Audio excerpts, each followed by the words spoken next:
Magic Maker. I'm Monvirella. I'm Yukita Cosplay. And I'm CJ Peterson. Welcome to a special edition of Magic Making Mischief. Get your wands to the ready because we solemnly swear we're up to no good. And we have with us a special guest. Actually, is going to be Les Garner, and we'll get to him in a second. We have Geek with us today. It's going to be a short 15 minutes. So we need you guys to just hold on with us. It's going to be kind of like riding a really quick roller coaster tonight. Tomorrow night, we have our regular episode. We're going to have Halloween Man Drew Edwards. This weekend, we're going to be having Piney Woods Comic-Con. On Saturday, it's going to be Monvirella, Yukita, and me. I will also be there on Sunday. If you happen to catch us, there may be a little bit of a surprise. I'm bringing mine, I know. Momby's bringing hers. Yukita may or may not have hers. No. We'll find out. And then next week on the following Tuesday is going to be the 1 hour pajama party. So do not miss that. You're going to have 1 hour of complete and utter chaos. You think herding cats for a half an hour is fun? Try it for an entire hour. It's going to be super fun. Jeremy says hello. Hey, Jeremy. Jeremy, I know, is also going to be at Piney Woods, so we'll see him there. Les has a Kickstarter, and he kicked tail. He had it by day 2. Wow, I gotta say, yeah, like it was back quick. I came on there to help back it, and I'm like, well, dang, I'm just throwing it in. Let's go. Yeah. So Les, welcome. Under 48 hours. Nice. Would you like to share with us what the Kickstarter is and what it is that it's for? Well, it is for a book that I have recently put together called Brides.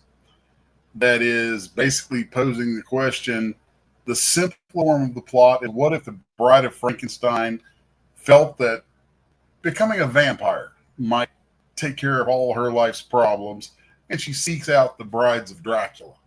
And a whole world of backstory unfolds out of that. Yeah.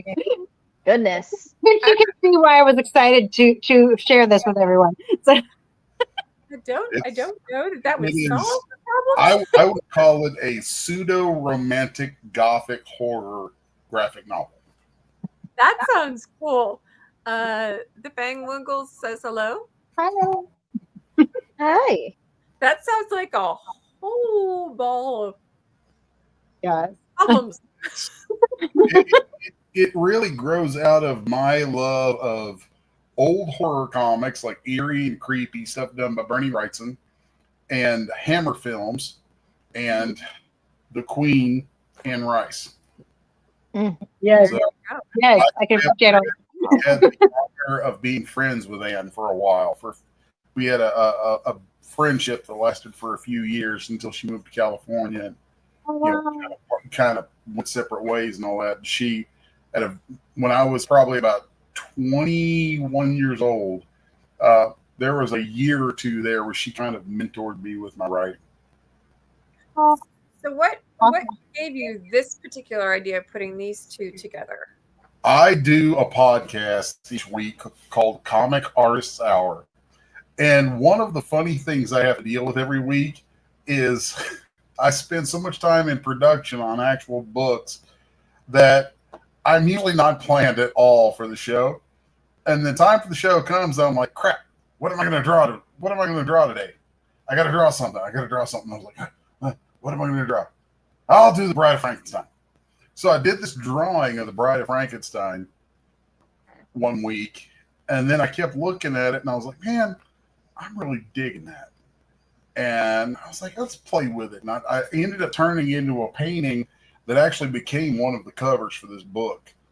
And while I was working on that, my brain, because I'm working, I'm just sitting there kind of zoning out. And the Brides of Dracula just came into my head. Like, it was just one of those things. It was like Bride of Frankenstein. The word bride kept ringing in my head like a bell. Mm-hmm.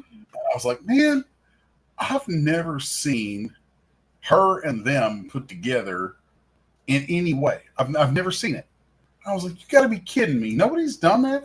I go poking around, and I couldn't find anybody that had done it. And I was like, well, that's got to get done. I'm like, seriously? I'm like, something that obvious, and it hadn't been done. So I was like, oh, well, chocolate just landed in my peanut butter, and we're about to. Chocolate just landed in my peanut butter. It's not like them. All right. Dude, I love it. I love that idea of putting them together because you're right. I've never seen it anywhere that they make they make all the male characters, but never the female characters. You never see the brides together like that. The male characters are in there, and they have roles to play that are really important. But the real gist of it is that I named her Eva. And the Eva, the bride, is well, she has problems with her impulse, massive problems with impulse control. So does her brother Adam, the first monster. And there's a whole thing that spills out about how Adam has learned to control his is really through application of vampire blood to him at one point, a small amount in an experiment by Dr. Van Helsing. And and then I mean, I'm always bad about giving stuff away, but I don't think it ruins it. You find out that Van Helsing and Victor Frankenstein, the doctor, were best friends through college and university until Victor started his experiments. So there's I instead of trying to do, I don't like gender swapping things, and I don't like a lot of the. I'm like, the source material is good. Don't mess with that. Don't mess with that too much. Because as I look at it, because I'm a huge fan of this stuff, I'm like, no, there's plenty of ways that these things overlap and can play together without having to try to retool it.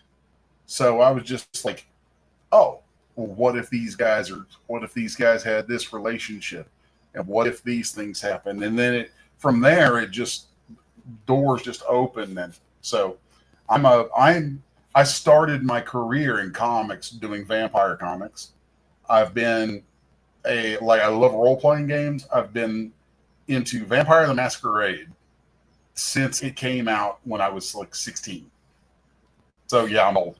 But all of that kind of gothic punk, kind of edgy romantic sort of dark vampire horror stuff has always been, somebody made the mistake of letting me read Anne Rice's first 3 vampire novels when I was like 10.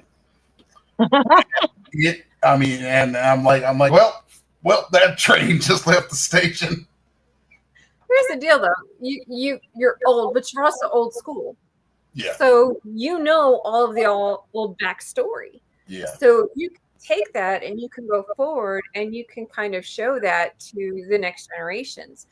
And so in doing that, you're not rewriting, you're not redoing, you're taking it and you're putting a twist to it by taking the brides of these and giving them a new role.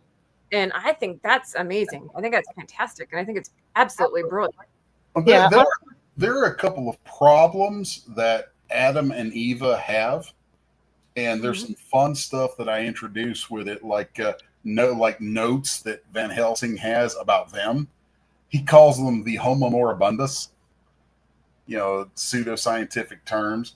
The Homo moribundus, and he's got all kinds of notes about them. And then he's got a note, like there's this one page where Ava just, she absolutely waylays Van Helsing on one page.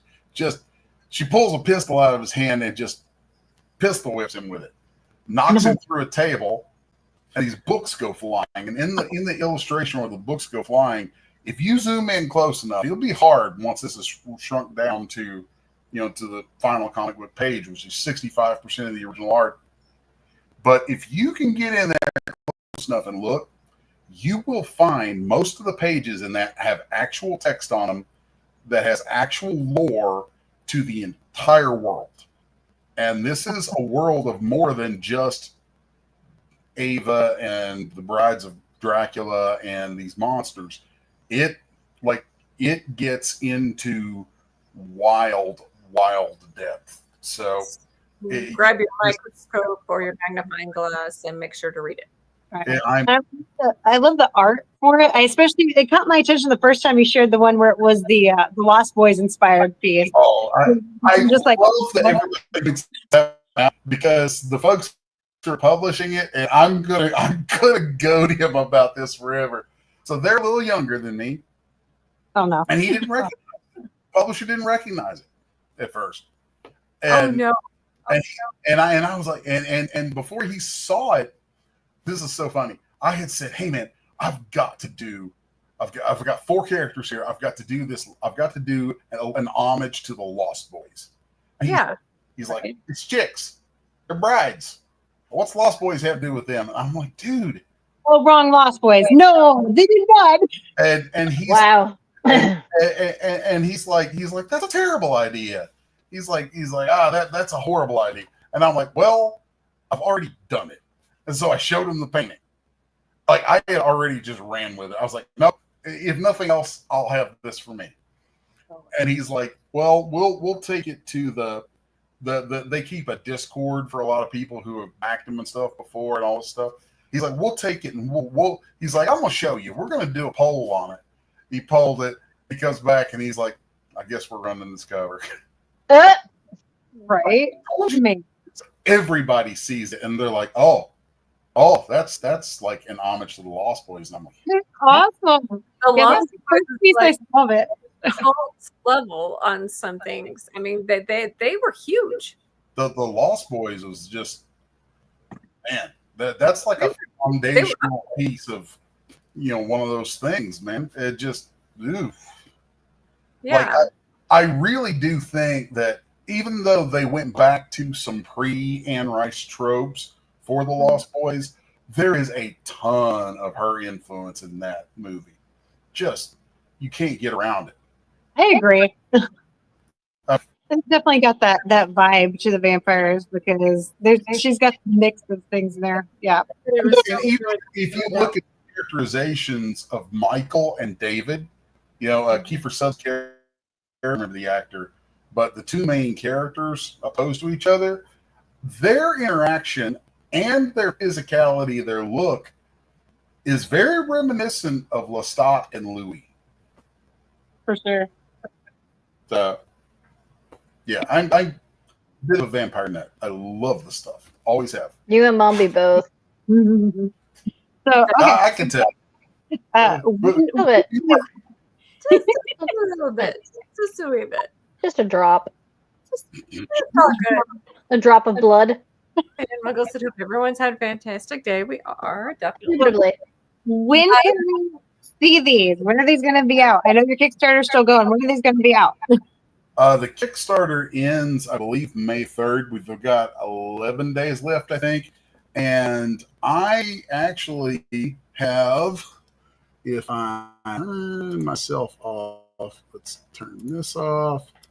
And I don't know if you guys can blow this up. I've got a slideshow for you there. Isn't it amazing? I love it so much. I want it. I'm already thinking cosplays, okay? Because I've considered doing. And is it flipped for you guys? No, it's perfect. No, it's showing the right way. Oh, did I just see one with my hair? Brush too. There's the Lost Boys one there. I love that. It's gorgeous. The art is gorgeous. Oh, Mombi, we found a cosplay we can do together. Yay! Yep. There we go. Oh, there's enough for us. Oh, there we are. Yes. This is And bright. I know a Fangsmith. Oh no, Lord, y'all can't handle me in that outfit. I'm gonna tell you that right now. Y'all can't handle there's it. the brides. There's the pale skin one is from a Nordic origin. Then the redhead, who I have this nickname for her, I call her Little Miss Potty Pants. the redhead is a like early 20 something, in her early 20s, like French aristocrat from the 1600s, kind of libertine era. She's just sassy and terrible and psychotic. Okay. And then the dark haired one is so that one. She takes a lot of inspiration from my wife. My wife, even though the dark haired one she's a gypsy princess. My wife is Filipino, and so like the skin is the same, and she absolutely has my wife's hair. Love So it. I was like, yeah, go. And then there's Eva. I have to wrap this up because I love it so much. So I'm super excited to see this come to life and all the stories. So you guys check it out. We've got the link down here, right, CJ? Yes. Okay. Definitely going across. And it's also in the comments. So make sure to check out his Kickstarter. For those who are listening, it's www.kickstarter.com/Divinity Comics/brides-1. Awesome. Thank you so much, Les, for joining us. I love the bride already. Like, I haven't even got a chance to read it, but I love the art. I love the characters. I'm super excited. So y'all definitely check it out. Back to Kickstarter. I already did. Cool. Thank you so much. Make sure to check in tomorrow when we have Halloween Man Drew Edwards. He'll be in, and we'll do our regular scheduled time. Make sure not to miss it. Mombi, want to take us out? So next time, make sure y'all smash that thumbs up, like, comment, subscribe, share this out, guys, so other people know. Follow CJ Peterson and Mombirella on YouTube, as well as Yukita Cosplay on Instagram, and follow them. How can I never get that out? Follow them geeks on YouTube. Why? All right. Anyway, love you guys. So get your runs ready, guys. We're out of here for today. See y'all tomorrow. Next time, mischief managed. Bye.